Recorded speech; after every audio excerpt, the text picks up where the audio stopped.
Esto es Odeon Plus. Todo lo que mueve la cultura y el entretenimiento está aquí, al aire. Pues bueno, nos encontramos en la Filmo 2026 y con la India como país invitado y Odeon Plus de Sintopía Radio haciendo presencia aquí en un cubrimiento especial aquí en la sede de Corferias.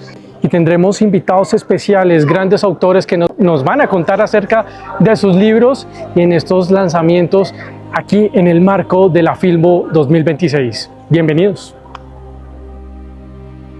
En la Filmo 2026, las historias no solo se leen, se respiran.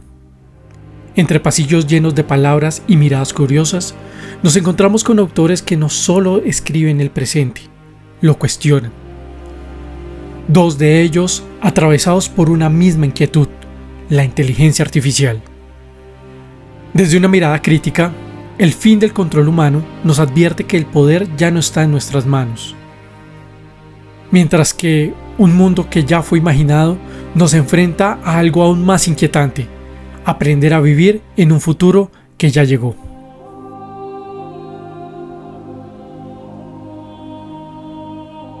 Bueno, un saludo a todos nuestros seguidores de Odeon Plus de Sintopía Radio de la Universidad Central y a quienes nos siguen en redes sociales de doctor.muy.col.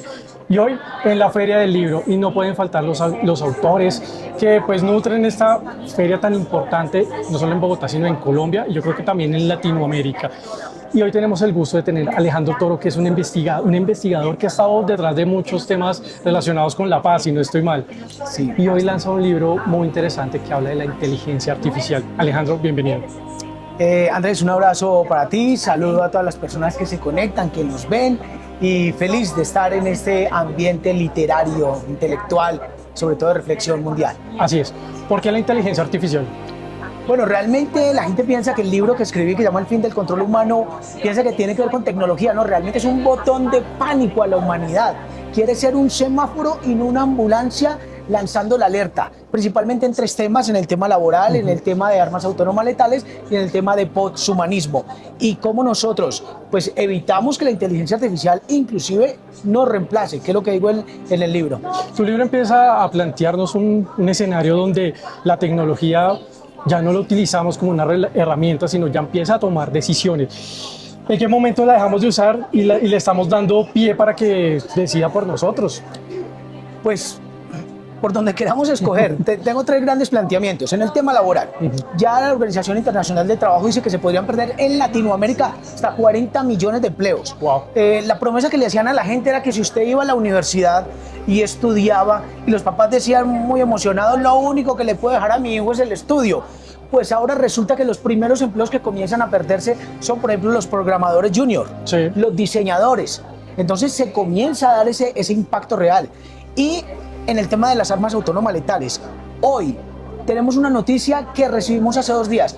Por primera vez, un equipo blindado de armas autónomas letales se tomó una posición rusa, sin ningún humano. Es decir, soldados se rindieron ante máquinas. O sea, esto ya no es el futuro, esto está sucediendo al día de hoy y por eso si no regulamos, si no comenzamos a hablar de eso desde, por ejemplo, los congresos o la sociedad civil, es muy complejo. Ahí se plantea uno la pregunta: ¿quién está tomando las decisiones? ¿Los gobiernos, la tecnología o un algoritmo? Miren, ¿sabe quién está hoy? Hoy la decisión la está tomando la billetera. ¿Por qué?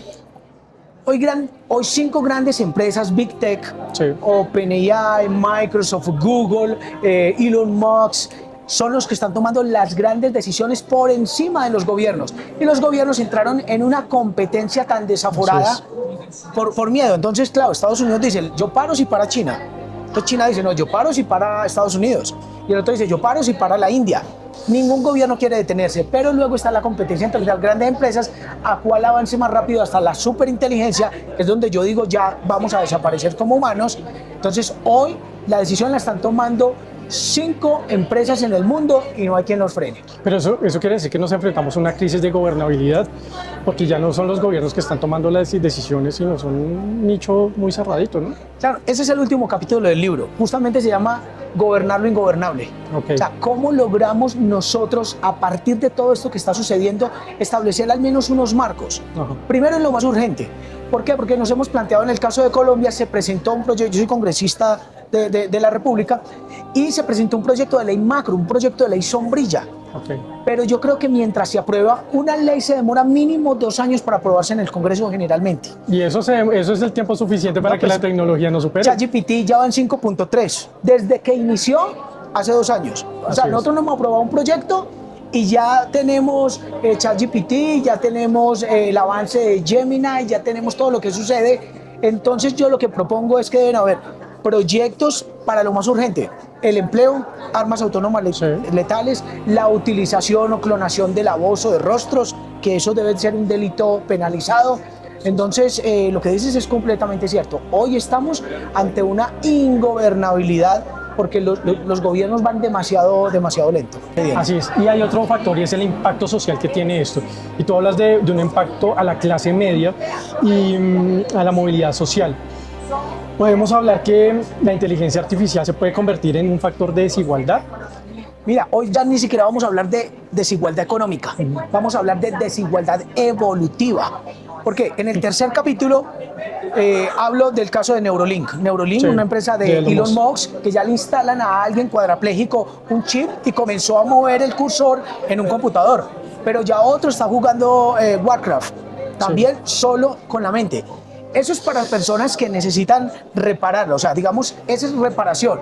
Pero ¿qué pasa cuando no sea reparación, sino mejorar? Alguien que no tiene ninguna dificultad de movilidad, que no tiene ninguna dificultad cognitiva, pero dice, no, yo tengo los $500,000 para pagar mi chip y ya, ¡pum!, comienzo a conectarme a una computadora, comienzo a hablar otros idiomas, comienzo a tener búsqueda instantánea, comienzo a decir, no a pedir con mi celular, pienso en mi carro y que venga. Entonces, en ese momento, ya la desigualdad no solamente económica, es evolutiva. Entonces, las empresas van a decir, bueno, contrato al que no tiene esta evolución o contrato al que sí lo tiene.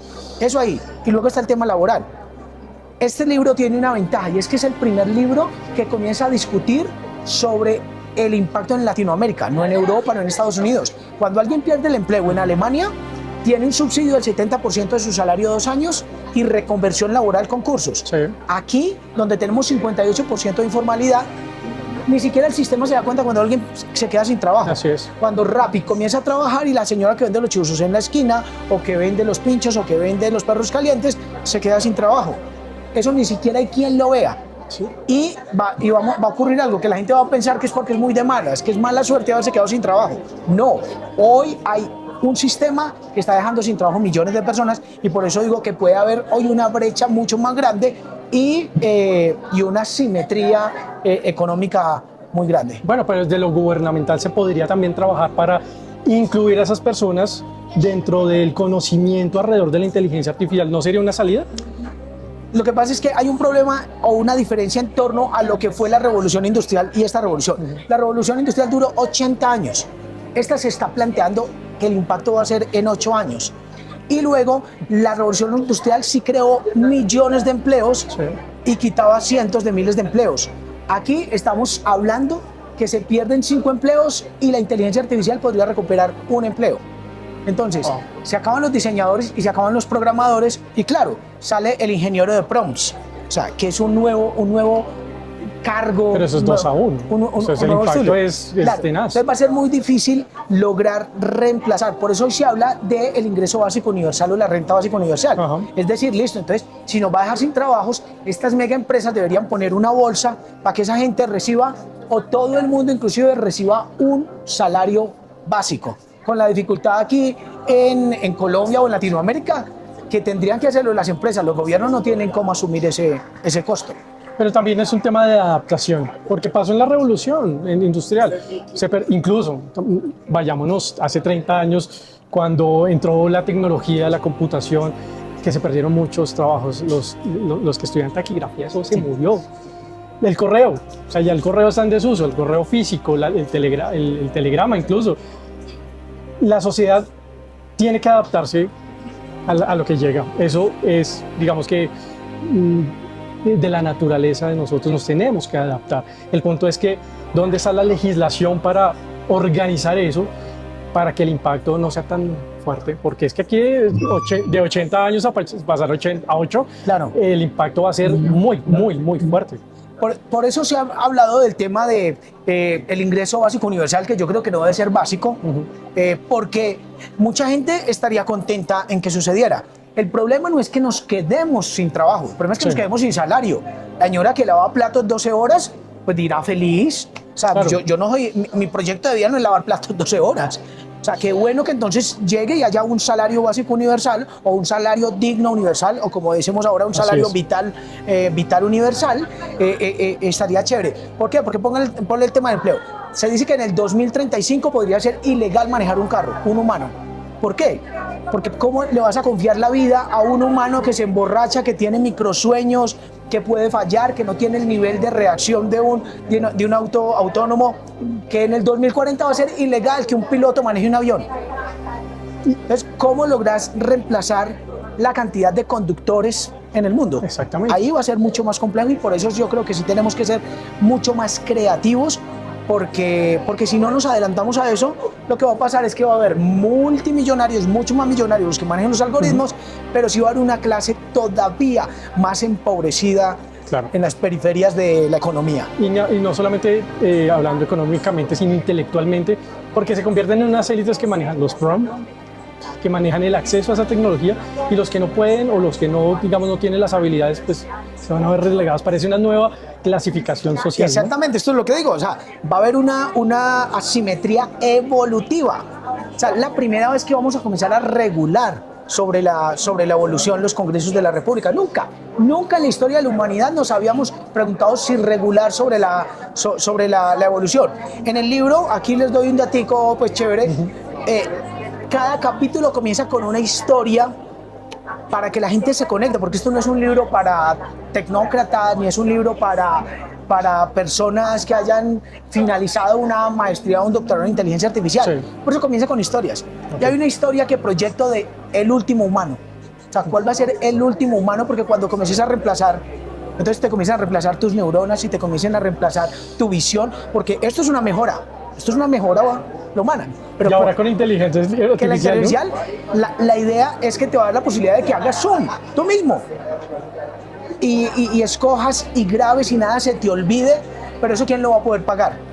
Y entonces, ¿qué va a pasar cuando las empresas comiencen a contratar y a escoger entre el humano pobre que no se puede mejorar y la familia que sí te puede hacer tu mejora? Y entonces cuento la historia de la muerte del último humano. Y cuando te inclusive este cuerpo físico en algún momento podría desaparecer, y lo acaba de decir Elon Musk. O sea, tal vez en el 2038 puedas descargarte en la nube, tú, y no te vas a morir. Esa fantasía utópica de ese mundo posapocalíptico de los androides, de los humanoides, estamos a la vuelta de la esquina de empezarlo a vivir ya. Mano, nunca habíamos estado tan cerca de Skynet.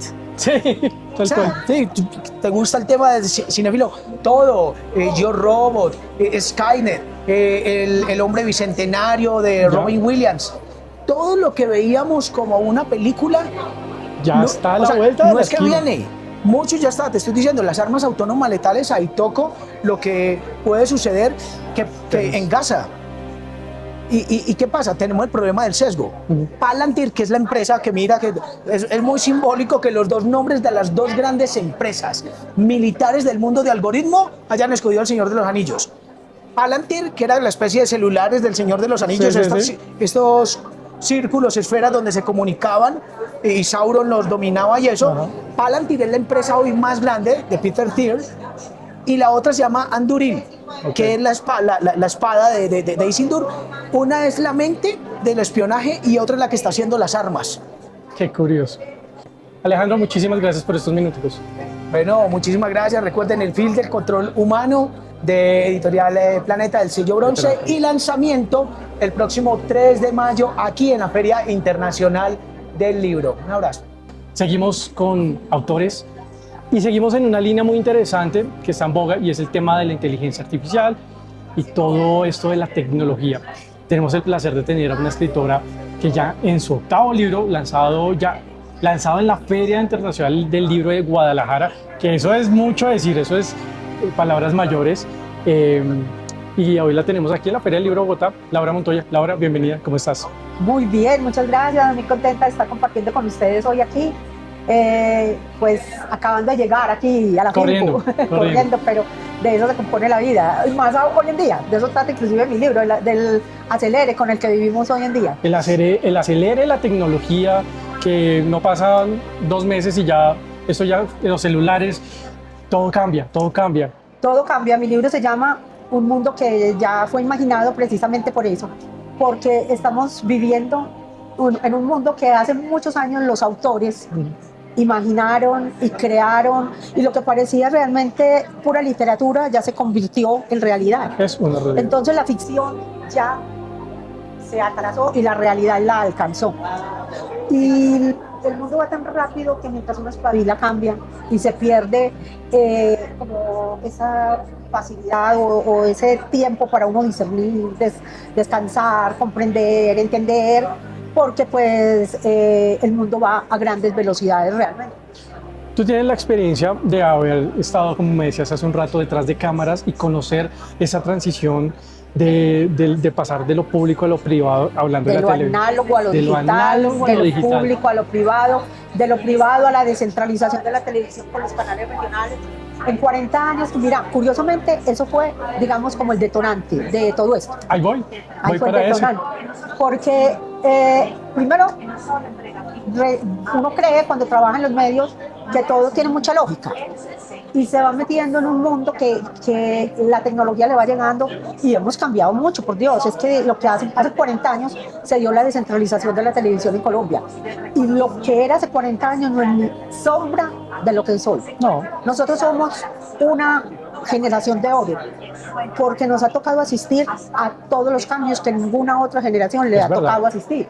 Y realmente yo creo que ninguna otra generación le tocará vivir todos estos cambios, porque es que prácticamente nosotros venimos de teléfonos de ruedita, no existía el Mundial. celular, venimos ni siquiera de los telegramas. Yo me casé hace 40 años con un marino y te digo que cuando me llamaba eran clave Morse. Pues parezco hablando de los picapiedras. O sea, en 40 años el mundo ha cambiado tanto y la televisión y los medios, entonces de lo analógico a lo digital, de la privatización de la televisión, se dio la descentralización, aparecieron los canales regionales y bueno, yo me empecé a cuestionar muchas cosas. Hice una novela, que la novela era distópica, hablaba de embarazos heteroparentales, de senescencia negligible, hablaba de Alicia que la criogenizaban y cuando yo la presenté todo el mundo me abría los ojos y bueno, y criogenización y esas vainas. Hoy han pasado 6 años. 6 años, oígame pues, Ah, ya es normal. ¿ya es normal? Ya usted le cogen el cerebro y se lo ponen a otra persona. Acabé de ver pasar están por aquí con el robot. Ah, el que hace limpieza. ¿Cómo le parece?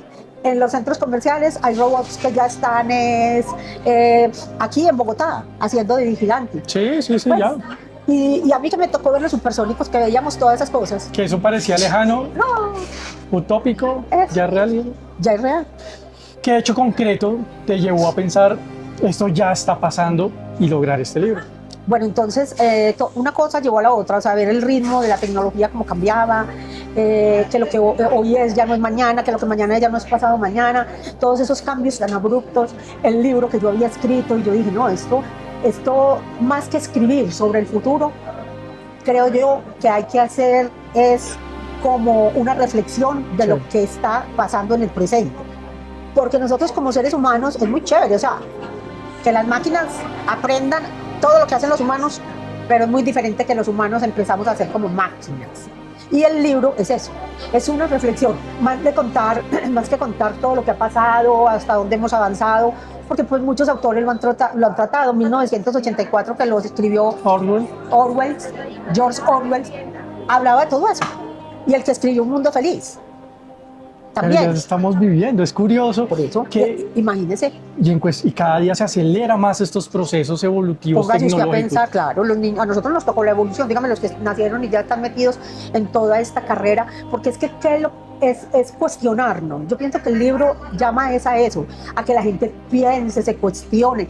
La tecnología es hermosa, yo soy una convencida de la tecnología, Claro, es una porque muy buena. todas las empresas la tenemos, porque la hemos incluido en nuestro diario vivir, Sí. porque realmente sin la tecnología no tendríamos no tendríamos esas capacidades que hoy nos permiten hacer tantas cosas, que nos vuelven muchísimo más rápidos, más eficientes, Más eficientes, más más productivos. productivos, pero mientras que no perdamos el discernimiento, mientras que no perdamos la capacidad de pensar, de cuestionar, porque yo pienso, mejor dicho, en 10 años, quién sabe cuántas más cosas habrá, ni no lo imaginamos. Ni no lo imaginamos. ¿En qué momento dejamos de interactuar con las máquinas a vivir a través de ellas, a vivir a través de la tecnología? Y ahí está el peligro. Mejor dicho, has tocado el punto álgido, porque es que el peligro está que le entreguemos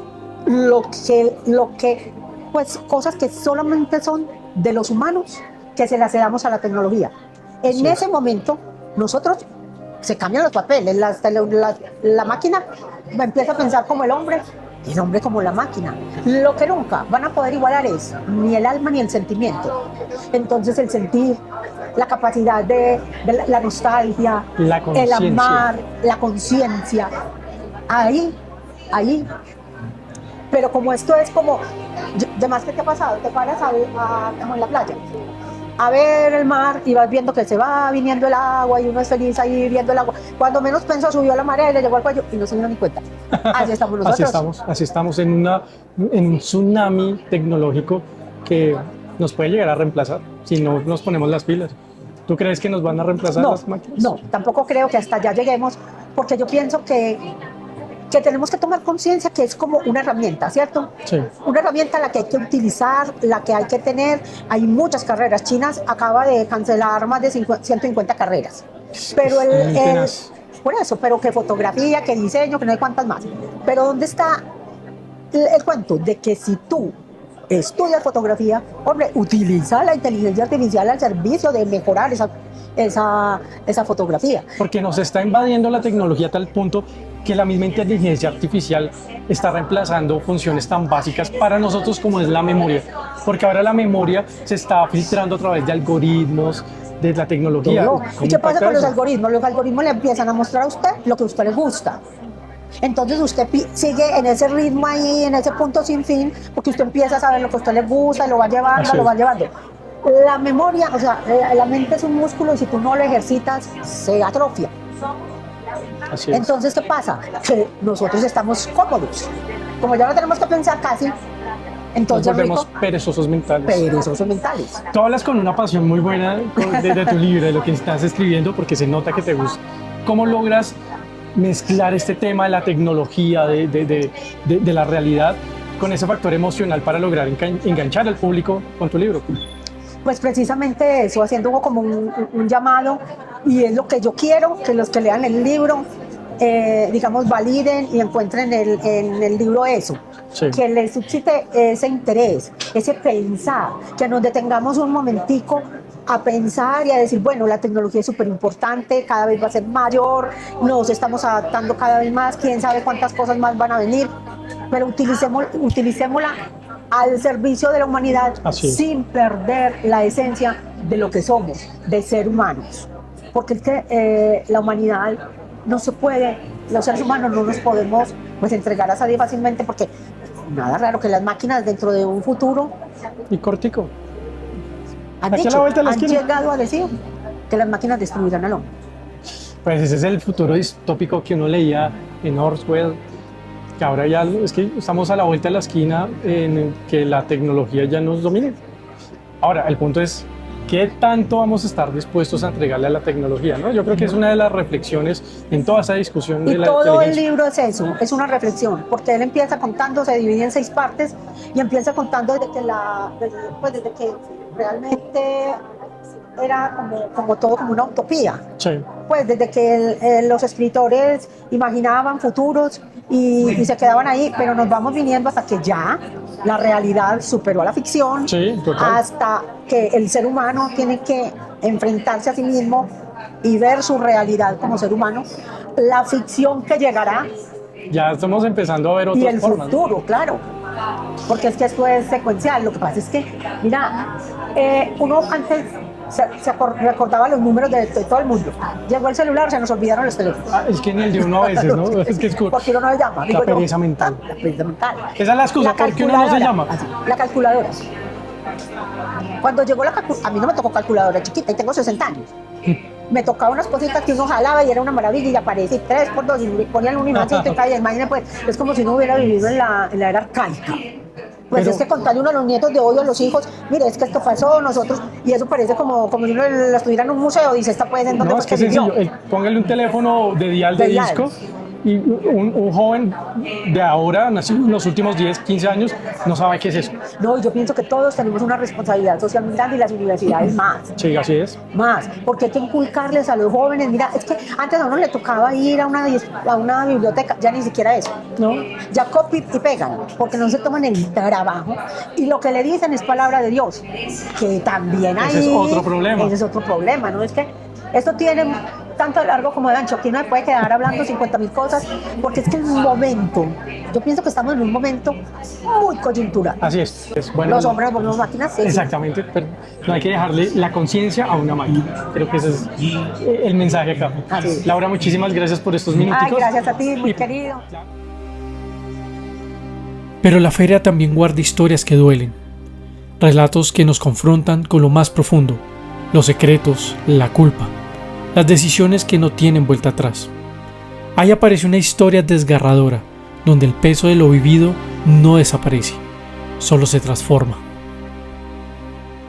Y estamos llenos de autores, llenos de libros, llenos de literatura. Y pues hoy tenemos el placer de tener a una maravillosa escritora nicaragüense mexicana. Exacto. Así es, quien nos trae un maravilloso libro que nos habla de la culpa, de esos secretos de familia, pero que sea ella quien nos hable de eso. Ligia Urroz, bienvenida a Colombia, bienvenido a la Filbo. Muchísimas gracias. ¿Cómo vas? ¿Cómo te has sentido? ¿Cómo te han tratado aquí en Colombia? Muchísimas gracias, Andrés. Vengo aterrizando de México, pero estoy súper contenta de estar aquí en la Filbo. Moría de ganas por conocer la feria. Después de 16 años de la Feria de Fil de Guadalajara, ya decía yo, tengo que conocer la Filbo. Y ya la editorial hizo las gestiones, me invitaron Qué y bueno. estoy muy contenta de estar acá. Bueno, Por mi gran culpa, una Por mi novela gran que culpa. ya se estrenó en la Feria de Guadalajara, como nos acaban de contar, Sí. con bombos y platillos, que le fue muy bien. Y ven aquí a contarnos esta historia. Bueno, cuéntanos, ¿de dónde nace esta historia? Porque es una historia bastante densa Sí. que nace en la realidad de tu familia. Cuéntanos. No, sí, es una historia dura, porque, y es una historia, o sea, es de época, Sí. porque es en 1870, el obispo de León y Castilla embaraza a una muchachita de 16 años. Y bueno, supongo, esa es la realidad, digamos, Sí. de ahí viene la semilla. Y resulta que esta muchachita es mi trastarabuela, y pues el obispo es mi trastarabuelo. Y en la novela todo lo demás es ficción, y yo quería traer a la reflexión el tema de la culpa, Sí. por eso se llama Por mi gran culpa, el tema de la pedofilia, el tema del abuso sexual y lo que siempre hablamos de la condición humana, del amor, del odio, de la venganza, de los celos, todo eso está en la novela. ¿En qué momento decidiste transformar esta historia familiar y personal también? Porque pues esto es un legado personal también que uno arrastra. Sí. Son cosas que quedan en la familia, esos secretos ocultos, pero uno lo arrastra así hayan pasado varias Así es. generaciones. ¿Por qué decidiste convertir esto en una obra literaria?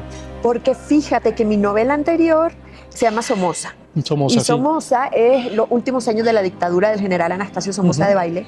Y esa sí es una novela autoficcional completamente. O sea, Ok. es casi biográfica, casi autobiográfica. Y abrió heridas familiares muy profundas.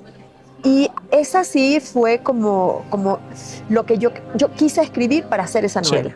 Y ya luego Por mi gran culpa, que es otra cuestión familiar, pero ya es toda ficción, ya la escribí como mucho más lúdico, más Ok. jugando con la literatura. Y pues decidí hacer una trilogía. Lo que quiero es hacer una trilogía Ok. nicaragüense. Entonces por eso es como, empecé con Somoza, digamos la precuela Sí. es Por mi gran culpa y luego ya viene la que estoy trabajando ahora, pero estamos por mi gran culpa. No hay spoiler todavía. Exacto, no. ¿Y en qué momento decidiste, bueno, a plasmar esto en una obra literaria? Sí, decidí en el momento, primero cuando mi abuelita nos dio la noticia Ujú. de que, oigan, ustedes no deberían de llamarse Urroz, se deberían de llamar un nombre compuesto y largo, porque es Wow. el nombre del obispo de la Catedral de León. Ni más ni menos. Y entonces yo tenía 15 años, recién había llegado a México de la Guerra Civil, Sí. de una familia católica, profundamente católica y con mucho temor de Dios. Imagínate el Lejísimo. susto que me dio. Y aparte mi abuela termina con la cereza en el pastel y dice, y por cierto, yo creo que son como 5 o 6 generaciones de que nos vamos a condenar o se van a condenar los burros por lo que pasó con el trastarabuelo y la trastarabuela. Y bueno, yo pelaba los ojos y dije, no, pues ya ni No, lo que yo sí. haga, ni lo que haga va a poder expiar esto, ¿no? Pero pasa el tiempo y voy soltando culpas, uno se va teniendo madurez. Y yo creo que este viaje de la vida es como el viaje que tiene Josefa, que es digamos, la protagonista de esta historia, donde suelta lastres, donde suelta justamente la culpa. ¿Lo tenemos? Estoy muy emocionada porque no he visto la edición de Colombia. Bueno, pues qué bien. Sí, y pues por eso es que la decido escribir. Wow, pero bueno, tu obra abarca todo este tema de los secretos, del Sí, poder en la iglesia, sí. que aún al día de Claro. hoy sigue teniendo relevancia, por así decirlo, Sí. tristemente, aunque la sociedad ha avanzado, Claro. se ha liberado, ya se expone esto de otra manera, Sí. se lucha contra eso, pero sigue siendo una realidad triste, pero Claro. realidad. Qué tan desafiante fue pues, narrar esta historia con temas tan sensibles como es la fe Sí. y trasladarlo a un libro. Pues fíjate, Andrés, que en realidad la fe queda intacta, queda inamovible, porque está separada de las estructuras de poder del clero. La iglesia es el clero Sí. y además todos los feligreses que vamos a la iglesia, mujeres, hombres, niños, ancianitos, de todo tipo, vamos a la iglesia y formamos parte de esa iglesia. Sí, El clero, su estructura, como es una estructura muy vertical, en vez de ser horizontal, como lo quería el Papa Francisco, Ujú, esta sí. estructura vertical hace que algunos miembros se sientan más que toda la demás feligresía y que todo lo demás que implica la iglesia. Y en ese momento pueden abusar de ese poder. Y es lo que pasa. Y no solo pasa en la iglesia, No. pasa en todos lados. Todos Alguien lados. con poder toma las riendas digamos, de la parte fea del Sí. poder, de la parte oscura. Cuando tú escuchabas este relato de tu abuela, ¿sentiste que tu abuela o tú entró en algún dilema con la fe? Sí, o sea, con la fe no, pero con el temor sí. O sea, el Ok. temor de condenarme era terrible. Y como te digo, ya después este viaje que uno hace en la vida Ujú. te sirve para tirar lastres, ir soltando cadenas y uno desde la madurez ya. O sea, mi abuela me lo reveló a los 15 años, ahora tengo 57. O sea, se ha pasado mucho tiempo y eso te ayuda a madurar y a ver las cosas de una manera totalmente diferente. Y la literatura ayuda un montón también. Es que no deja de ser complejo, ¿no? Son realidades que Sí. muchas personas que al día de hoy viven situaciones como la de Josefa, Sí. que es la protagonista del libro, viven pero guardan el silencio por temor Sí. al ser juzgado, incluso el mismo temor a la misma iglesia, a la misma institución, que eso es un problema que hace que la gente guarde silencio. Sí, de El hecho que dirán. Josefa guarda mucho silencio porque el obispo le dice que no se lo puede decir a nadie, que no se lo puede contar a nadie que él la violó. No, Claro. no lo puede contar y se lo prohíbe que lo cuente a la madre y a las hermanas. Pero claro, Josefa se embaraza y eso sí ya no hay manera de taparlo. Entonces ahí es donde la novela se pone más vertiginosa y donde ahora sí tiene que contarlo todo porque pues ya viene un fruto del vientre del cura. Y tocas en tu libro ese tema de las consecuencias del abuso, Sí. no solamente un hijo fruto de una violación, sino todo el tema psicológico, Claro. el peso social. ¿Qué buscabas emotiva y reflexivamente o qué buscas que el lector encuentre con esta historia? Mira, esta historia, la emoción que la rige es la culpa. Y de hecho abre in media res, o sea, abre como la mitad de la historia y luego hace saltos de para adelante y para atrás, flashbacks y flash forwards. Sí, Pero abre con el yo pecador en una iglesia. El yo confieso que he pecado Qué de fuerte. pensamiento, palabra, obra y omisión. Y dicen por mi culpa. Y a pesar de que las muchachitas pues no tienen ni en qué pecar, ellas son culpables y se manifiestan culpables. como culpables. Entonces quiero que el lector se dé cuenta que arrastramos culpas, Sí. sobre todo las lectoras, que la mujer arrastra culpas desde tiempos inmemoriales, ¿no? Desde que Eva corta esta manzana en el paraíso y se la da a Adán, que para mí es un acto profundo de amor porque le está dando el fruto del conocimiento. Del conocimiento, sí, No, hay que que es una entender maravilla, eso. hay que entender eso. Sí. ¿Y qué ocurre? Que expulsan a la pareja del paraíso, pero la culpable es la que tentó, que fue Eva. Entonces de ahí vienen todas las culpas femeninas y se arrastran y se Claro, arrastran. la retórica de la culpa. Exacto. Entonces quiero que el lector se piense en este sentimiento de culpabilidad y que no sé, que reflexione sobre ello, ¿no? Y sobre la condición humana, Claro. que es lo más Y importante. ese debate entre la fe, la moral y todos esos Ajá. secretos de la responsabilidad también de una institución como la iglesia Claro. y la responsabilidad también social de la Claro. comunidad en general. Porque, y pensaba ahorita que hablabas, escuchando lo que ese inicio con Josefa, echándose la culpa, Sí. porque muchas de las personas se culpan y por eso guardan silencio. Claro, no, sabes que eso ocurre mucho con la mente de una persona que ha sido abusada. Sí, exactamente. Que de pronto ella siente que es culpable, o ha ocurrido muchas veces, y lo estudié, que de pronto abusan a la persona, o el marido les pega a la mujer y llega alguien a quererla ayudar y ella dice, no, si él me pega es porque él me quiere y tiene celos. Unas Pero justificaciones es que, absurdas. imagínate, es una cuestión, pero ella lo siente de verdad. Sí, de acuerdo. Los que Sí. no estamos en esa situación, tal vez lo vemos, ¿qué pasa? O sea, ¿cómo no se da cuenta que la están abusando? Pero la persona que está sufriendo del abuso se manifiesta de muchas formas esta ceguera, ¿no?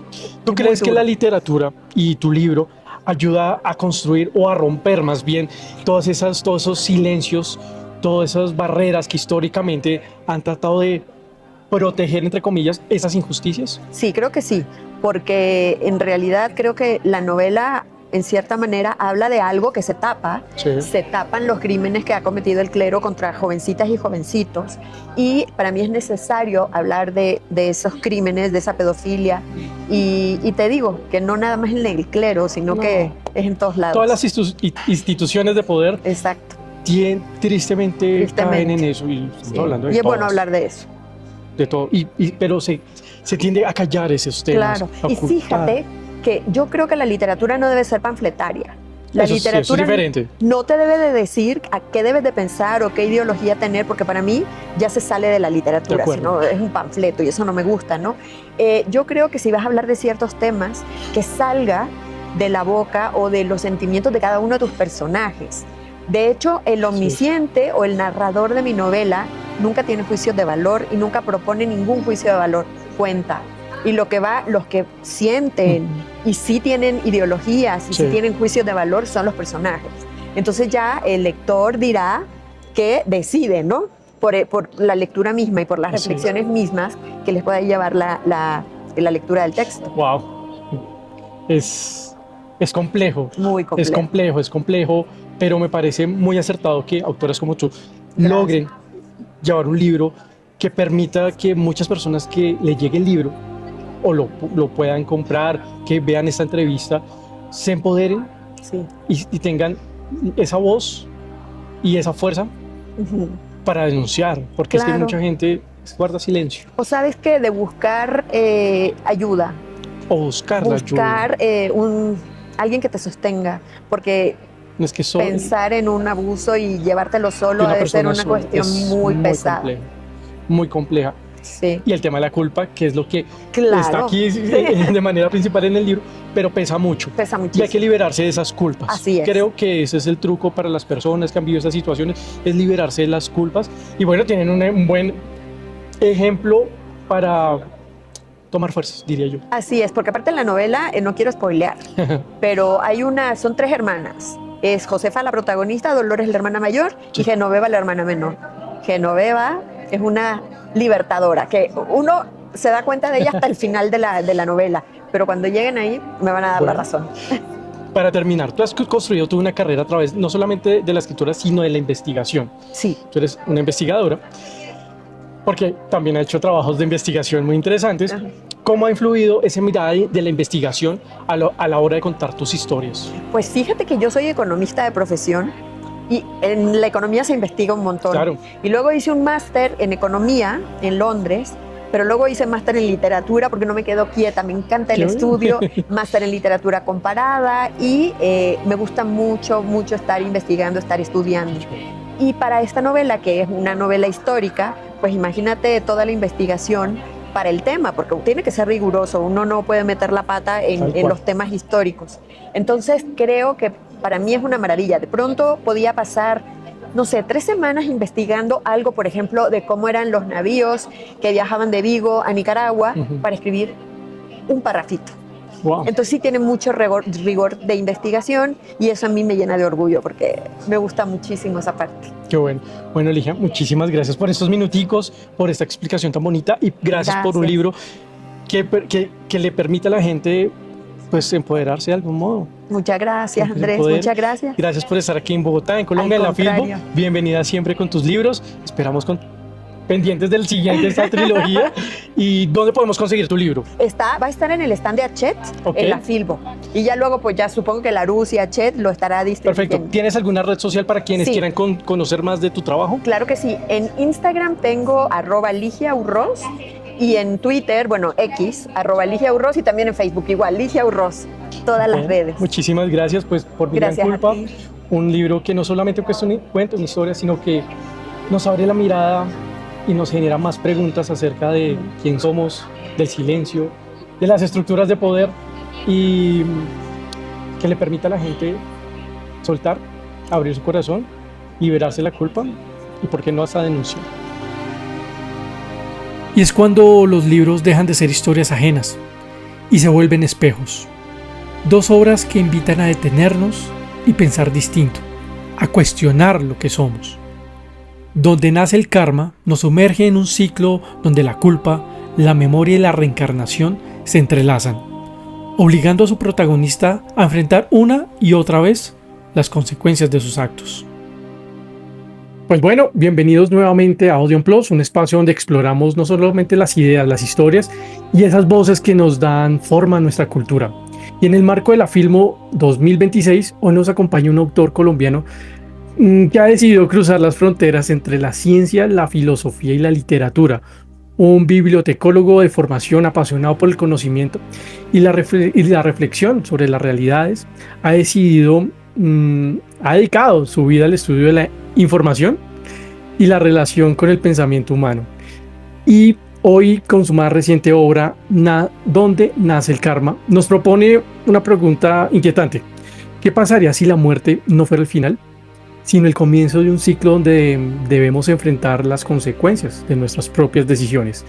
Y para hablar de este fascinante tema y de este fascinante libro, tenemos a Enio Prada. Enio, bienvenido, ¿cómo va todo? Un saludo cordial, ¿cómo estás? Un gusto conocerte y poder participar contigo en este escenario cultural y a todas las personas a las que les llegue este mensaje. Bueno, Enio, vienes de un mundo muy ligado al conocimiento y a la información. ¿En qué momento surge la necesidad de dar ese paso hacia la creación literaria? Sí, mira, realmente yo creo que en cada ser humano habitan unas preguntas trascendentales que aunque no nos las formulemos, siempre están presentes y latentes allí, ¿sí?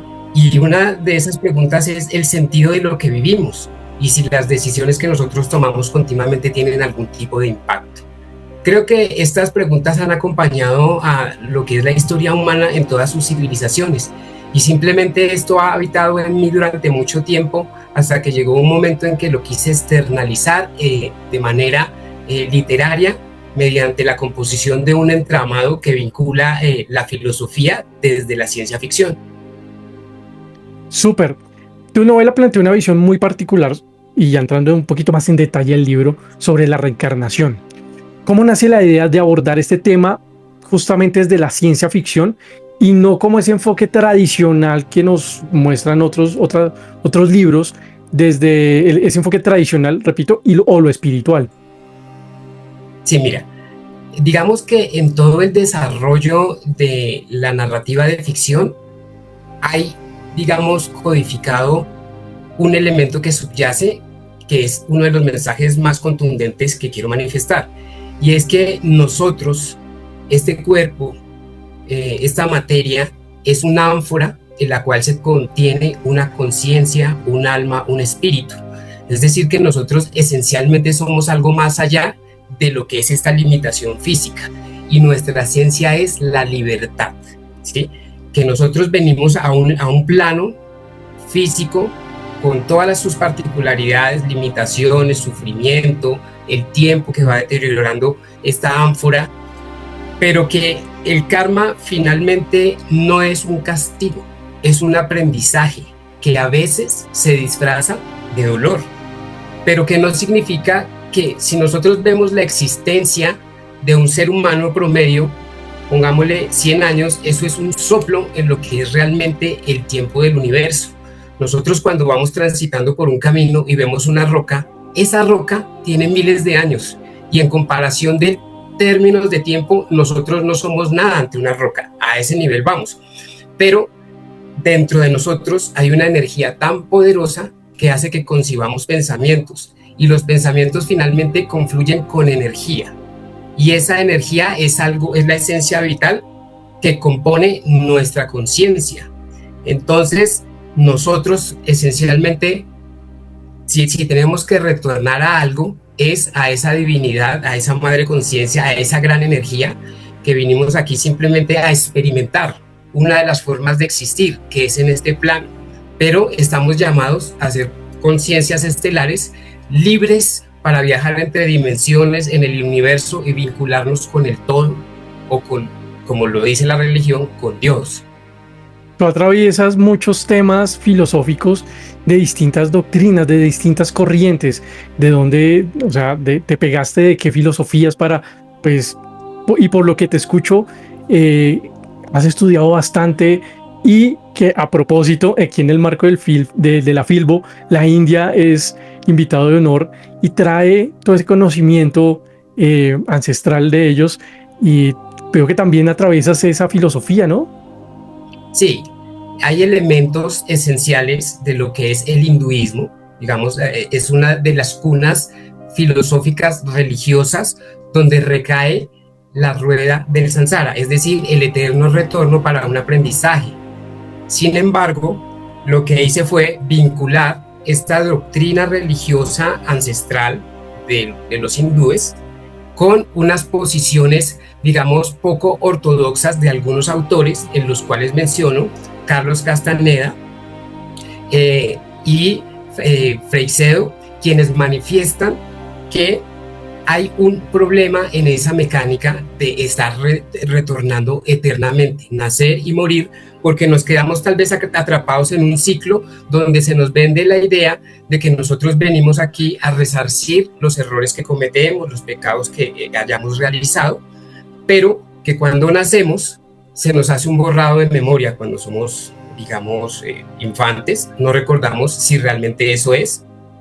Puede ser que esto sea simplemente una hipótesis especulativa, pero a partir de ahí se desenlaza la narrativa de ficción, orientada a que el error al que hacía mención, en el sentido de que si nosotros no recordamos hipotéticamente la vida anterior y en qué fallamos, estaríamos inducidos tal vez a cometer los mismos errores que cometimos en el pasado, porque no sabemos en qué situaciones fue que erramos, en qué fallamos. Entonces, la naturaleza de existir en este plano pues tiene una connotación ineludible, invisible, pero siempre presente, de que vamos a hacer daño. Y te lo digo de la siguiente manera: el simplemente existir acá y usar una chaqueta que es de material petroquímico, con plásticos, la desuso algún día, la arrojo, digamos, la desecho por basura porque ya está deteriorada, contamina.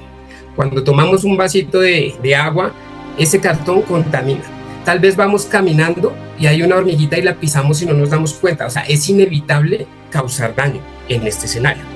Entonces, si nosotros no recordamos, siempre vamos a estar sujetos a que cuando nuestra vida cesa desde esta forma de existencia en el plano físico y llegamos a un escenario superior, el postulado de estos autores dicen, ojo, tal vez hay, llamémoslo, entre comillas, como una mafia, donde hay unos seres energéticos que en el libro se llaman metaconciencias, que al ser superiores en el sentido de el entramado que han conformado y nosotros considerarlos algo sublime y divino, entonces nos enfrentamos a ellos y vamos a sentir vergüenza porque sabemos lo que hicimos y estamos ante algo superior y decimos no puedo, tengo que resarcir todo lo que cometí, y decidimos a cuenta propia retornar para que nos pase lo que nos hicieron, y en ese ciclo perverso vamos a estar atrapados. ¿Y por qué lo hacen? Reitero, es una hipótesis especulativa, pero por eso es ciencia ficción. ¿Por qué lo hacen? Porque de todas maneras, volviendo a lo que es el pensamiento y una conciencia o un alma es en esencia energía, y nosotros somos emanadores de energía. Incluso un pensamiento, cuando nos ponen electrodos, las neuronas pues están emitiendo y transmitiendo para conectarse energía, corriente. Entonces nosotros, por ejemplo, cuando oramos o meditamos y nos concentramos mucho, generamos vibraciones. Tanto así que la vibración más común es la forma como nos comunicamos, más allá que el sonido y que tú y yo tenemos con nuestro lenguaje, hay una energía que se transmite ahí. Entonces estos seres se alimentan en la trama de la novela de esa energía, la consumen, es su alimento. Somos para ellos una granja energética que necesita que esté continuamente productiva, y pues disfrazan todo, digamos, una parafernalia para que nos sintamos mal y volvamos a reencarnar. Entonces vinculé las dos cosas para generar una historia en la cual el protagonista pues vive todas estas situaciones y las descubre. Interesante, aquí me surgen miles de preguntas, pero una que quisiera preguntarte, y de esa manera personal y con tu experiencia y tu conocimiento, ¿cómo se libera uno de la rueda del samsara? Perfecto. Bueno, nuevamente reitero, esto es ciencia ficción, no hay pruebas contundentes desde la ciencia, incluso que pasa más allá de la muerte, ¿sí? Pero, digamos, hay un mensaje contundente. En el caso de que esta hipótesis sea cierta, solo lo vamos a descubrir en el momento en que estemos en ese escenario, cuando nuestra existencia acá se haya agotado. Y tener el valor de enfrentarnos cara a cara con esa divinidad y decirle: qué pena, no estoy dispuesto a retornar, quiero experimentar la existencia desde otras formas. Ya llevo mucho tiempo viviendo estos escenarios y hay mucho más para mi conciencia estelar. La existencia es tan amplia que puedo llevar aquí miles de años retornando, pero eso sigue siendo un soplo. Quiero seguir viajando como conciencia estelar, aprendiendo otras formas de experimentar todo para realmente llegar a ese samsara sublime que me va a retornar al todo, a Dios, a la madre conciencia. Pero tengo que superar ese temor, ese miedo, que incluso a veces en la hipótesis narrativa del libro se nos disfrazan de seres que ya han fallecido para decirnos, o el abuelito, la abuelita, el papá, el hermano: oye, mira, la embarraste y todo. O sea, se transfiguran para convencernos de que retornemos. ¿Cómo nos liberamos? Siendo valientes y enfrentándonos en ese momento, decirles: no, mira, ya esto fue suficiente para mí, quiero seguir mi camino libre y liberarme de la rueda del samsara y el eterno retorno, porque realmente quiero alcanzar el nirvana. Súper interesante. O sea, este libro me parece que trata de traernos o llevarnos a través de esas filosofías y este conocimiento, a través de algo que me parece mucho más fácil de entender y de, por así decirlo, no quiero ofender, de digerir. Porque a través de un personaje, en este caso Joa, que es el protagonista, que cuenta su historia, su vivencia, y no se convierte en un libro como tan rígido como coger un libro de filosofía o de estas creencias religiosas. Creo que es un poquito más fácil de digerir, creo yo. Sí, tienes razón. O sea, fue concebido precisamente para expresar un mensaje a partir de una historia que intentó confeccionarse de manera que sea entretenida y tenga a la persona entusiasmada, pero como tú manifestaste anteriormente, va a generar muchas preguntas. Y este libro no tiene las respuestas, pero el primer paso es cuestionarse la realidad, ¿sí? Porque finalmente el ciclo de una vida humana es demasiado efímero. Entonces vale la pena, digamos, ir más allá de los postulados de la doctrina actual, social, religiosa, económica. Hay algo más allá. Estoy absolutamente seguro de que nosotros estamos llamados realmente a retornar a esa esencia divina, pero tenemos que ser valientes. Qué interesante. Y este libro dialoga, como tú lo decías hace un rato, como en un debate abierto entre la ciencia y las creencias sobre la conciencia y la vida después de la muerte. ¿Qué te interesaba explorar en este punto de tensión entre la ciencia y la creencia? Sí, pues mira, el desarrollo de la trama suscita en que el personaje Juba, que entre paréntesis voy a hacer una acotación, todos los personajes principales, Juba, Hulowi, Huya, Ma, Oshu, hacen referencia a deidades de la cultura wayuu, así como los sitios sagrados como el Jépila. Eso lo descubrirán las personas que se aventuren a descubrir dónde nace el Can. Y ya te preguntaré sobre el tema wayuu. Sí, listo. Simplemente para decirte que hay una conexión también espiritual haciendo el homenaje a la cultura wayuu, ¿sí? Entonces, este personaje, pues él genera, digamos, una catástrofe mundial por el agotamiento de los recursos naturales. Eso lleva a que haya una tensión geopolítica que desata, digamos, una catástrofe global, y él en ese contexto, digamos, termina su vida en este plan, pero él fue el causante en gran parte de ese desastre. Cuando llega ante las metaconciencias, una de ellas, digamos, se configura energéticamente como su madre, que ya había, digamos, partido de este mundo con anterioridad. Le dice, sigue, que hay un protón, y llega, atraviesa el portón, y un magma de energía se dispersa y se fragmenta en diferentes orbes, que le dicen, ¿tú por qué estás acá? Y él dice, creo que mi vida terminó. Y le dicen, pues sí, tu vida acaba de terminar desde la forma que la experimentabas, pero mira lo que hiciste. Se sintió mal y aceptó resarcir todos sus errores, volviendo a retornar con un sufrimiento equiparable al que él causó. Entonces retorna en un cuerpo enfermo, que no se puede comunicar, que no puede ver. Lo único que le hicieron fue escuchar, no se puede mover. Él prácticamente está confinado en una silla de ruedas, pero su mente está totalmente dinámica y no le borraron sus recuerdos, o sea, doblemente aterrador. Entonces él se acuerda de todo, pero no se puede comunicar.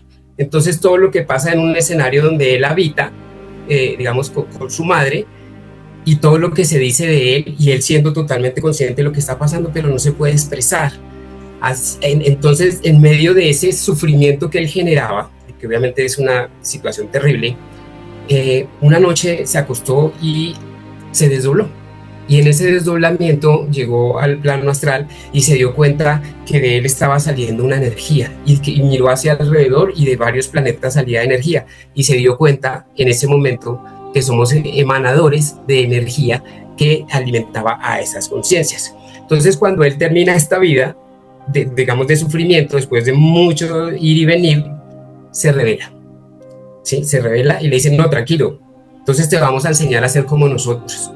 Y le enseñan a construir mundos, le enseñan a cómo diseñarlos. Entonces ahí viene la parte, digamos, se vinculó mucho de lo que son las teorías de la física cuántica, de universos paralelos, replicación de mundos, como cada vez que tomamos una decisión, pues nos fragmentamos. Y se intenta describir de una narrativa, digamos, que comprendí que como el tema era tan denso, era mejor de manera cómica, ¿sí?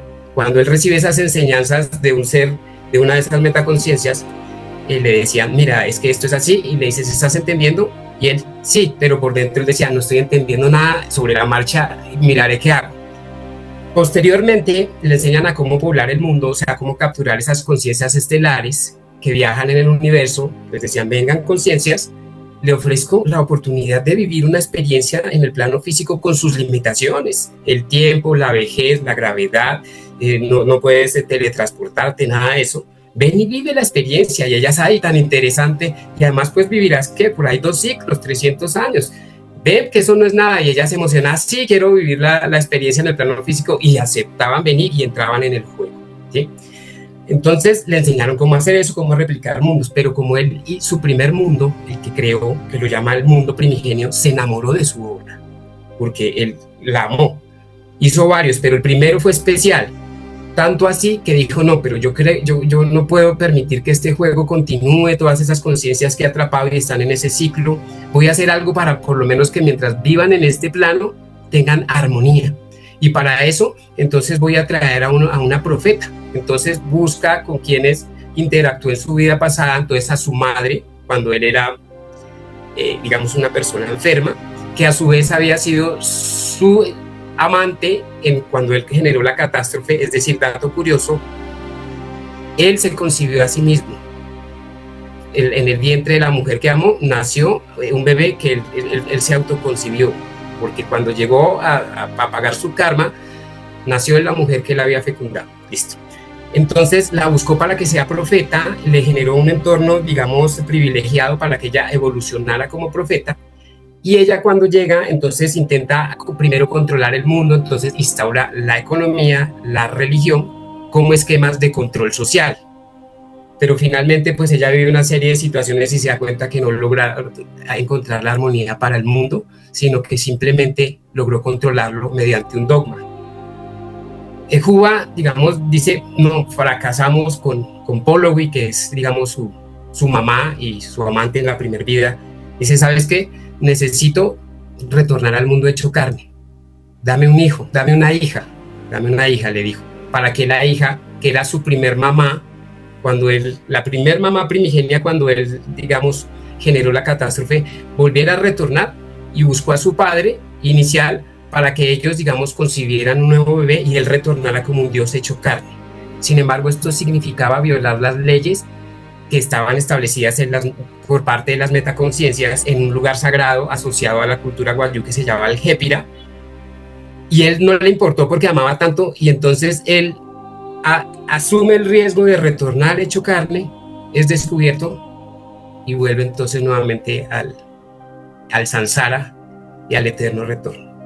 No, pues esto suena súper interesante, y en la forma que lo cuentas atraviesa lo que decíamos hace un rato, toda esta doctrina, esta filosofía de la reencarnación, del eterno, de la rueda del samsara.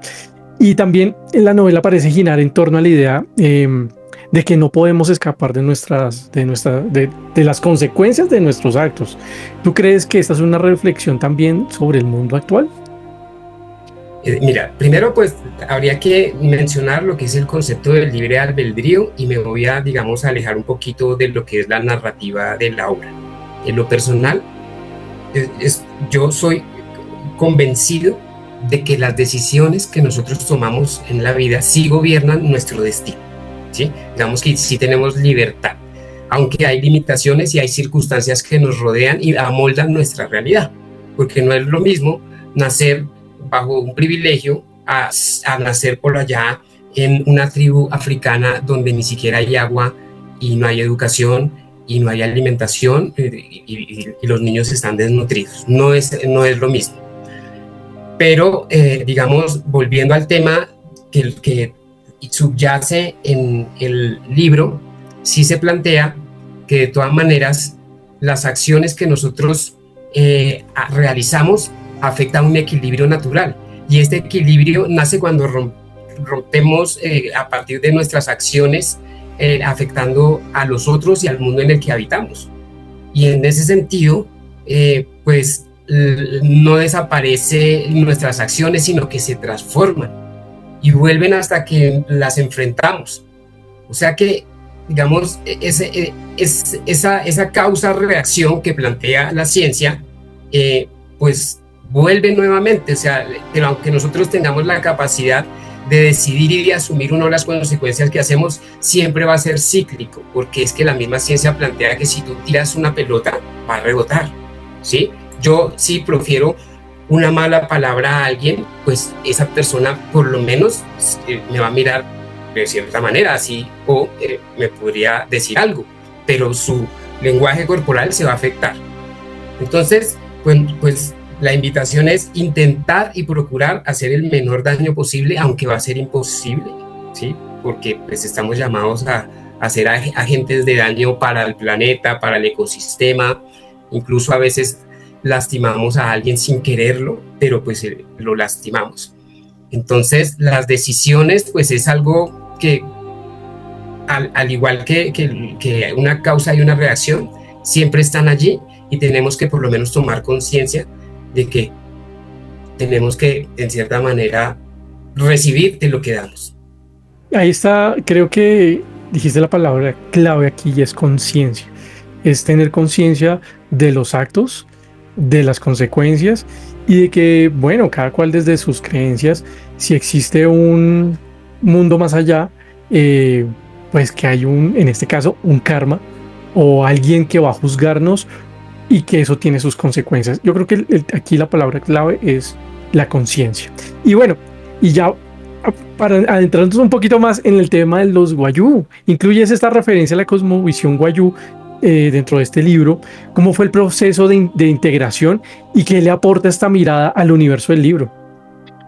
Bueno, en principio, pues se pretendió generar una literatura que vinculara, pues ya está sobreexpuesto, ciencia ficción con filosofía desde un realismo místico. Sin embargo, hay una esencia de identidad latinoamericana, ¿sí? A partir de resaltar como homenaje estas tribus indígenas que, pues, en muchos escenarios son rezagadas, olvidadas, y pude haber escogido cualquiera. Pero yo tuve unos acercamientos, digamos, con personas nativas de la cultura Wayuu que me abrieron un escenario de qué eran sus sitios sagrados, mitológicos y qué significaban, y me pareció bastante interesante. Por ejemplo, el Jépira, que es el lugar en la narrativa del libro al cual cuando las personas terminan su etapa en esta esfera física llegan, para ellos pues es como la mansión de los espíritus, es el lugar donde le dan la bienvenida al alma. Entonces se intentó vincular esos escenarios con las características que necesitaba para la composición del libro. Asimismo, los personajes principales, lo que significan como deidades, tienen algo de los rasgos característicos de los personajes. Por ejemplo, Juba, que es el protagonista, para ellos significa un cazador errante, un cazador que va continuando por su camino. Polowi, que es la profeta, su primera amante y su segunda madre, pues para ellos es la reina mujer de la divinidad y de la vida y de la hermosura. Ma, así se pronuncia Ma, es la madre tierra y fue su primera mamá. Huya es el esposo de Ma, que los dos fecundan vida, que finalmente pues son los padres de Huya. ¿Sí? Yaruja, que es un ser muy particular, pues es un ente demoníaco y ahí entonces es una metaconciencia oscura, y para ellos pues Yaruja significa demonio. Entonces se intentó vincular, digamos, como un homenaje a esta cultura ancestral para darle una identidad latinoamericana al desarrollo del entramado. Pues buenísimo, buenísimo ese homenaje también, y que pues también nuestras culturas indígenas también tienen una cosmovisión tan amplia, tan poderosa, que no es ajena a muchas filosofías, incluso de la India, que hablan de la reencarnación, de la consecuencia de nuestros actos y de la búsqueda de una conciencia. Pues Enio, muchísimas gracias por acompañarnos y por abrir este espacio de reflexión a través de la literatura, y no nos podemos ir sin que nos regales tus redes sociales para quienes quieran conocer más de tu trabajo y dónde podemos conseguir el libro. Sí, mira, muchas gracias. En Facebook me encuentran como Enio Prada, en Instagram también me encuentran como Enio Prada, y en LinkedIn también me encuentran como Enio Prada. El libro, para las personas que decidan descubrir dónde nace el karma, está en la Feria del Libro, en el stand 1705A. Voy a estar realizando una entrevista de presentación el próximo 3 de mayo a las 3 de la tarde en dicho stand, y también lo pueden obtener mediante Amazon. Bueno, buenísimo. Bueno, Enio, muchísimas gracias. Y bueno, Donde nace el karma no solo es una obra de ciencia ficción, también invita a cuestionarnos sobre las decisiones, por qué no la memoria y las consecuencias de lo que hacemos mientras vivimos. Pues a todos nuestros oyentes los invitamos a descubrir este libro y seguir explorando más preguntas y más respuestas que nos dejan estos libros, profundas inquietudes. Muchísimas gracias. Gracias, Enio. Bueno, muchas gracias. Fue un gusto compartir este espacio cultural. Hasta pronto. Y en paralelo, Jorge Pérez, con el método Cállate la boca, propone algo igual de poderoso, pero desde otro lugar: transformar la vida desde el interior, aprender a usar el silencio como herramienta y descubrir que las palabras y cómo las elegimos pueden redefinir nuestra realidad. Dos caminos distintos, pero una misma pregunta de fondo: ¿qué estamos haciendo con lo que somos? Porque tal vez no se trata de lo que pasa después, sino de lo que estamos construyendo ahora.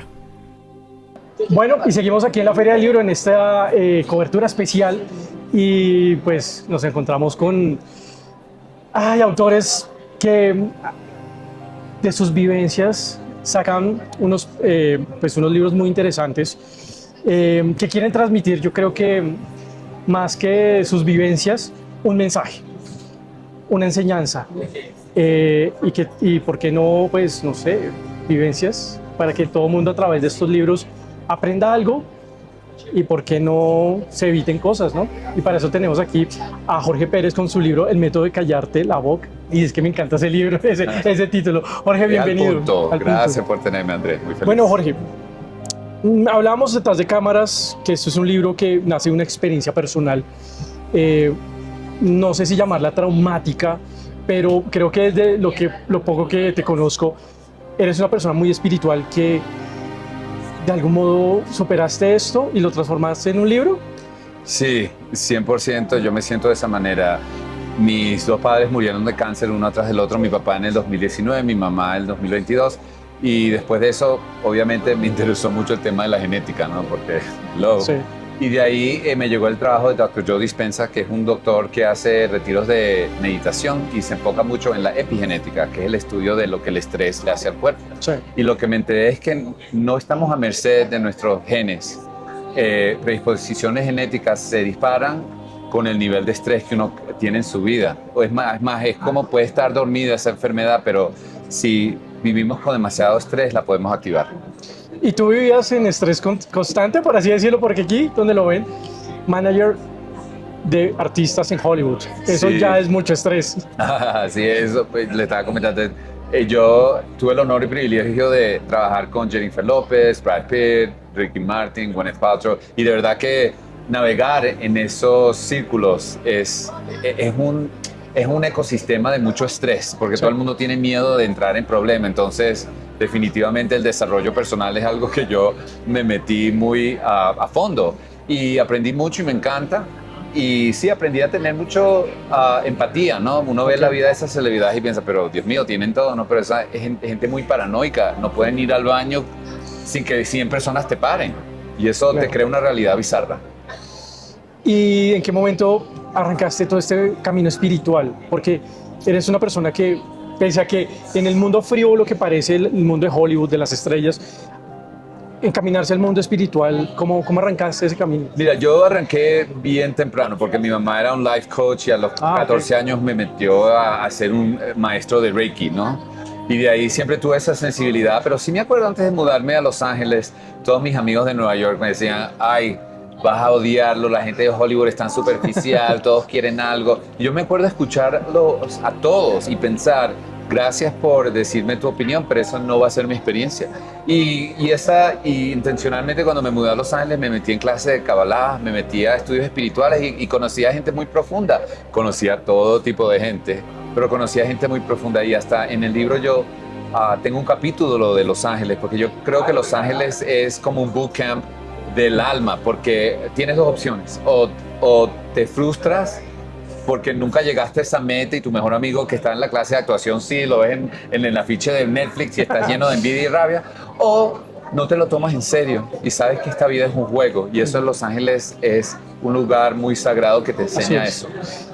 ¿Manifestaste quizás tu libro a través de todas estas experiencias? Sí, 100%. Fue la experiencia de trabajar en Hollywood. Lo que detonó el libro, obvio, fue mis padres, porque me di cuenta que había un lado ciego en el desarrollo personal, que era que nadie está hablando suficiente de cómo tienes que transformar cómo hablas. Es como si vamos a bootcamps increíbles todos los días, pero antes de dormir nos metemos una pizza así grande antes de dormir. Exactamente. Igual que tenemos que cerrar la boca y no comerse esa pizza todos los días, tenemos que cerrar la boca y parar la adicción de quejarse y de chismear. Hemos creado un ritual cultural, el quejarse. Sí. Andrés, ¿cómo te fue el día? Dios, el mío también, hermano. Y el trancón de una hora. El trancón de una hora. Entonces, al final se siente rico, ¿no? Digo, ay, Andrés, me encanta hablar contigo. Ahorita, ay, Jorge, tú también. ¿Y qué pasa? Estamos high de la droga de quejarnos. pero después de 2 horas, el cuerpo que ya está adicto de la quejadera Sí. y no nos hemos quejado, el cuerpo dice, mira, ¿dónde está la otra situación para quejarse? Y de ahí te sale el jefe con algo grosero. Nosotros estamos adictos a el sub y baja de nuestras vidas y este libro es la forma de destoxificarse y pararlo. Hay que cerrar la boca con ese tipo de conversaciones que vienen o van hacia lo negativo. Sí, van hacia lo negativo y muy inocentemente son parte del cerebro que está diseñado para sobrevivir. El cerebro quiere saber dónde hay peligro porque dice, si yo sé dónde hay peligro, voy a estar seguro. Sí. Pero aquí está el truquito. Esa misma alarma que te dice, busca por el peligro para estar seguro, es la misma alarma que te está matando porque te la pasas estresando, buscando peligro. Así que es. hay que monitorear cuánto tiempo ves las noticias, que son todas de guerra o de asesinatos. Entiendo que hay que estar informado. Yo no digo que ignores, Es diferente. pero hay que automonitorearse cuánto consumes. En el libro hablas de mandamientos. Sí. Como Dios. Yo voy a escribir un libro, lo voy a hacer como Dios. Los 10 La sagrada mandamientos palabra. del método Cállate la boca. ¿Qué nos dice estos 10 mandamientos para poder uno callar la boca? Y yo creo que más que callar la boca es callar la mente ante esos Pensamientos y esos Pensamientos hábitos de conversación. que son hasta intrusivos, se vuelven intrusivos de la negatividad.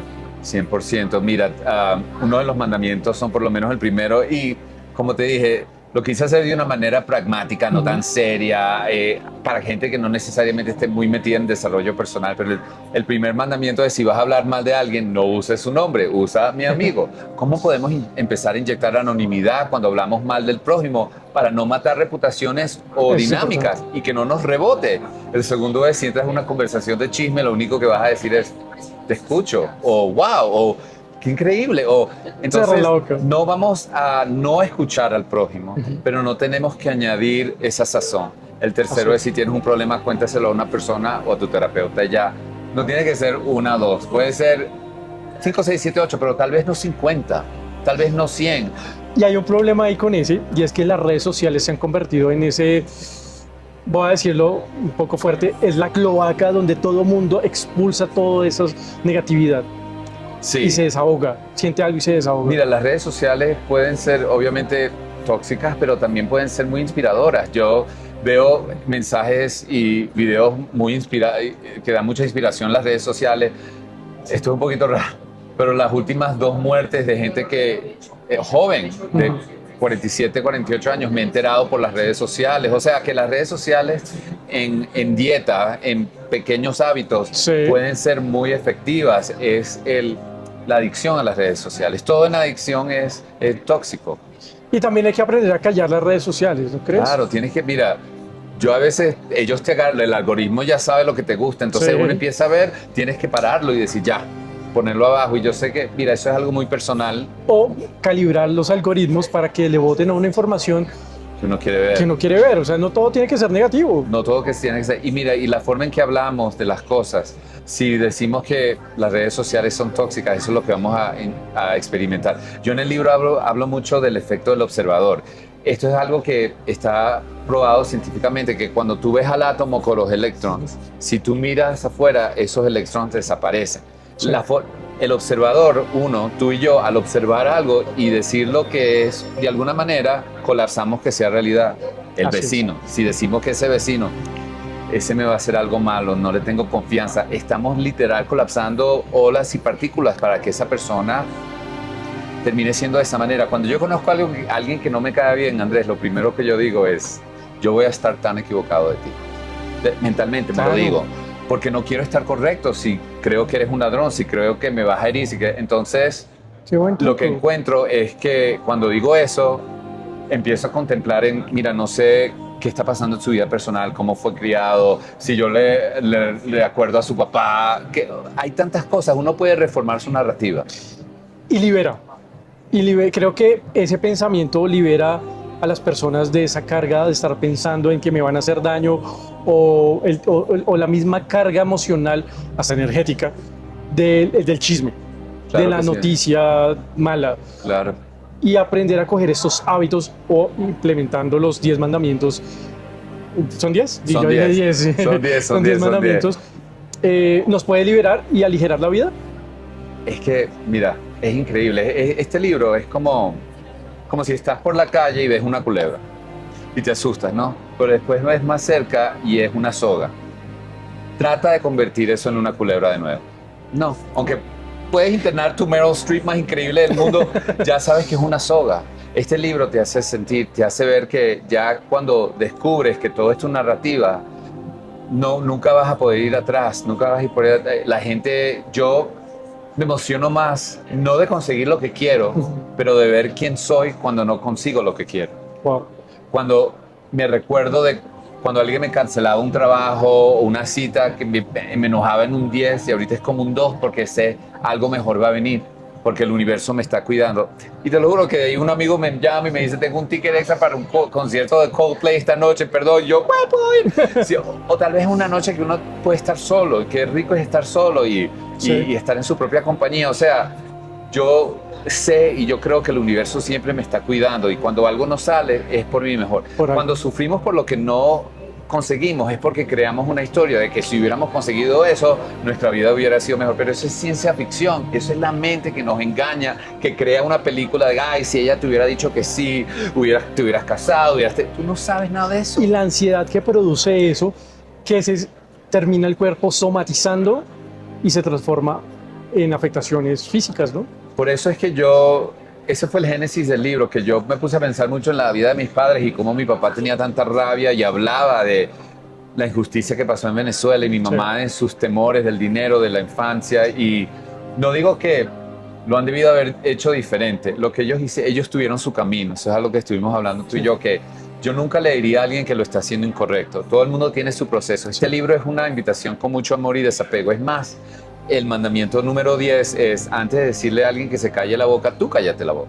Y ese es el que cierra el ciclo del método, porque Andrés, yo no estoy en tus zapatos, yo no sé qué karma de vida pasada tienes, cómo fuiste criado, tu genética, ¿cómo yo voy a pretender que tú puedes hacer la vida diferente? Si somos amigos, tú eres un drogadicto, un alcohólico, y has ido a rehabilitación 5 veces y no paras de tomar, ¿qué yo sé si la 6ª vez vas a conocer al amor de tu vida que está en el cuarto al lado tuyo? Y por eso es que tenías que ir 5 veces antes. Así es. Ahora, eso no significa que te tengo que tener como amigo. Yo puedo cerrar mi puerta, no mi corazón, pero puedo cerrar mi puerta y decir, amigo, hasta aquí llegamos, pero te quiero, te adoro y te deseo lo mejor. Yo creo que esas 3 palabras que dijiste al final, te deseo lo mejor, te quiero y te respeto. Claro. Son más poderosas que cualquier chisme, que cualquier pensamiento intrusivo. Y aprender a cerrar la boca y callar, silenciar un poco la mente con guías como estas nos va a permitir ver el mundo de una manera diferente y poder tener relaciones humanas con verdaderas conexiones.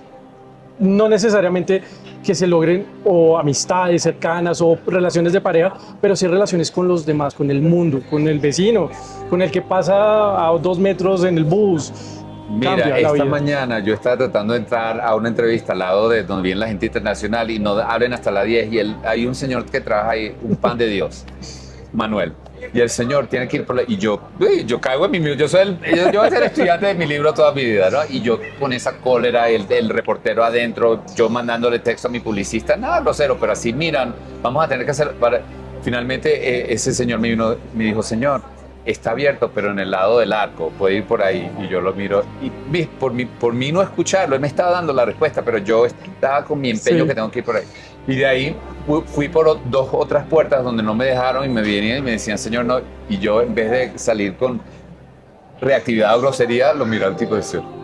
Y me fui y de verdad toma fuerza de voluntad. Yo no digo que no, esto es como compounding, ¿no? Uno trae el otro. Es como ir al gimnasio, al principio lo odias, pero después que sacas músculos, te ves mejor, te sientes bien, quieres seguir yendo. Convertirlo en una rutina de vida. 100%. Yo me levanto todos los días y lo primero que hago es agarro mi cuaderno y escribo 10 cosas que estoy agradecido por el aire que respiro, la comida, mi cama, la sábana, lo que sea, porque el cerebro es una computadora y hay que entrenarla al agradecimiento. Cuanto más buscamos por cosas que estar agradecido, más van a venir. Y el universo recompensa eso. 100%. Jorge, para terminar, vamos a conseguir el libro aquí en la feria, pero para quienes quieran conocer más de tu libro, de tu vida, de tu forma de ver la vida, ¿Alguna red social donde te puedan Claro, conseguir? el libro está disponible en Amazon y el audiolibro, si quieren escuchar mi voz, en inglés y en español. En inglés se llama The Shut the Fuck Up Method, lo saqué primero en inglés. Y estoy mucho en Instagram, @JorgePérezJR. Ok. Y el website es el método CLB, como cállatelaboca.com, y me encantaría escuchar de ustedes. Tengo una práctica de coaching que me está yendo muy bien, adoro a mis clientes y este libro te va a cambiar la vida y te va a encontrar un amor que tienes adentro que no sabías que era posible. Bueno, Jorge, muchísimas gracias. Y ya saben, para formas de cambiar la vida, formas de cambiar el pensamiento, a veces con cosas que pueden ser muy sutiles. De pronto, abrirlo en una página cualquiera y encontrarse una frase puede cambiarnos el día, salir de un mal genio y ver el mundo de una manera diferente y mejorar las relaciones y mejorar la vida. Ya saben, muy recomendado. En la Filbo, cada libro es un universo y cada autor una puerta abierta a preguntas que todavía no sabemos responder.